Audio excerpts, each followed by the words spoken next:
You know, you don't need friends to play D&D. There's a whole world of games called SoloRPGs, and I'm going to tell you about them. A few weeks ago, I was talking to someone about D&D, and I asked, hey, have you ever done a solo RPG? And they went, what, you mean writing a book? No.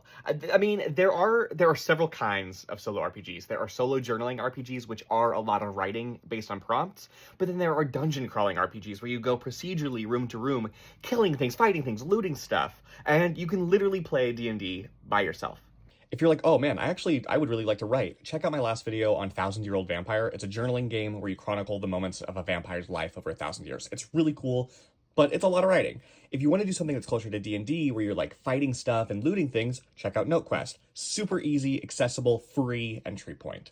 NoteQuest gives you a bunch of different tables to roll your race, your class, different spells you might know, and then you determine the type of dungeon and procedurally generate each room to determine what's in there, whether the doors are locked, what treasure might be lying ahead of you. This is my first dungeon, the Crypt of the Flaming Rest, where I played as a miner named Henrik, and I can't zoom in for some reason.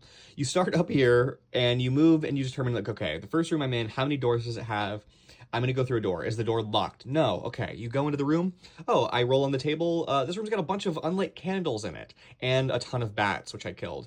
And then you just move on and you keep doing the same thing until you find hidden treasure, or you find yourself in a room with goblins over here, and they tear you limb from limb and murder Henrik, and Henrik dies. But then you come back as Ignacy, your wizard, and you kill this giant skeletal warrior ghost man. And then you can do it again, and it's really very fun. Check out NoteQuest. It's totally free. It's super easy to learn. You need like a sheet of paper and the PDF. That's it.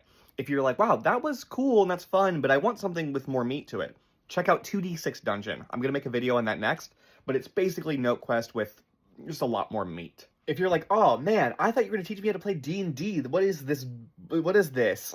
Stick around. After the 2D6 Dungeon video, I'm going to get into the meat and potatoes of what solo RPGs can be, and that includes playing D&D by yourself.